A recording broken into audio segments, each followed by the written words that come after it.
Jamie, innovation is a key driver for healthcare. Which innovations are you particularly taking advantage of now as an investor? Well, there's a huge amount been going on, Gary.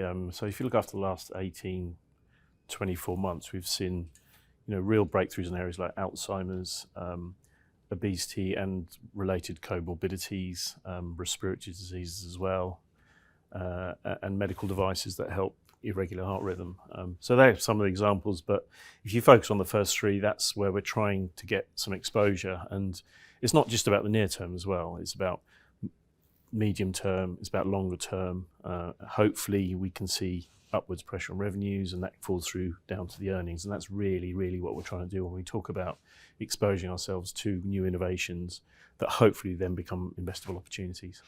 And are there specific themes or sectors that you're looking at right now? Well, what we always try and do is, focus on underlying secular growth themes within healthcare, of which we can point to areas like delivery disruption, emerging markets, innovation, prevention, M&A or consolidation. But then in the shorter term, we will try and focus on things that are maybe a bit more pertinent in the near term. And one of them is innovation. We think there's lots of innovation going on, and can we get exposure to those new and exciting product cycles? We hope we can. And other areas are maybe emerging markets. Are we going to start to see a potential recovery, particularly in China? Obviously very, very heterogeneous and very different markets, but certainly as a collective, we think emerging markets are quite important.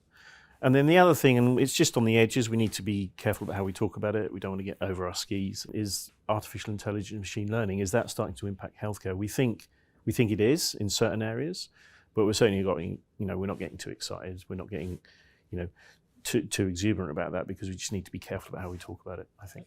And are there areas within healthcare that AI is making it particularly productive?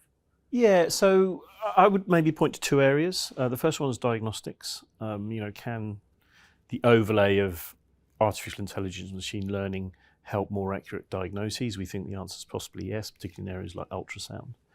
And the other thing is that healthcare is very heavily regulated, very process driven, and can these sort of technology be used to put more oxygen to the system, make employees more productive?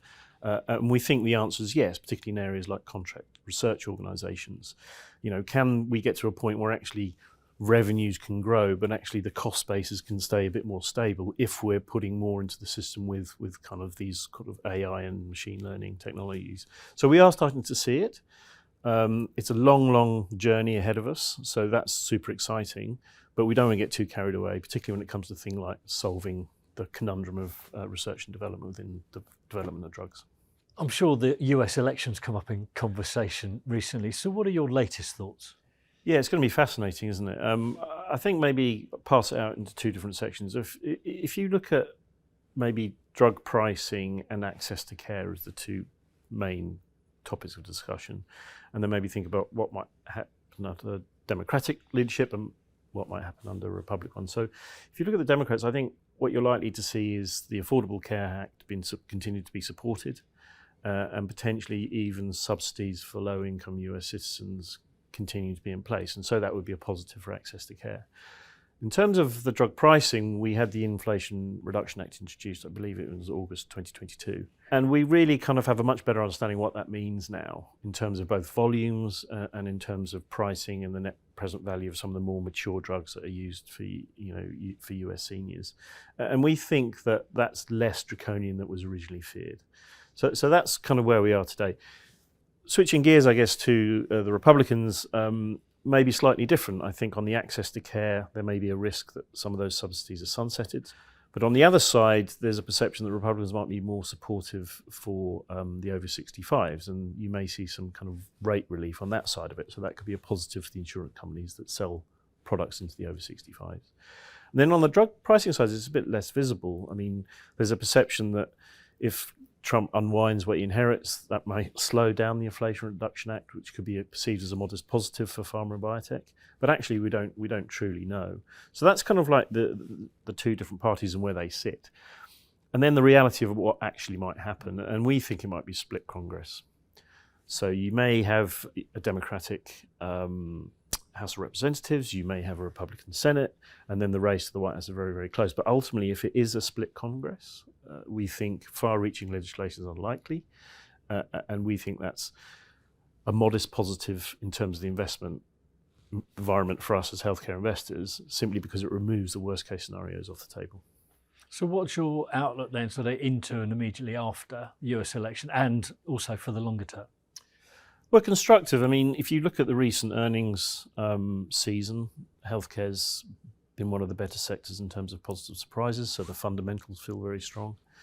I touched on innovation. We think those innovation cycles are really at the beginning, and so the runway is quite long for those.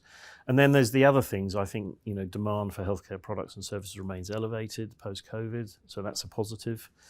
We don't think valuations are too stretched, so that shouldn't really be a barrier to potentially investing. And so all of the ingredients are there, hopefully, for a period of sustained performance. And as long as the companies can continue to execute, and as long as they can continue to innovate and continue to develop new products, I think we're in reasonable shape. Wonderful, Jamie. Thank you very much. You're welcome.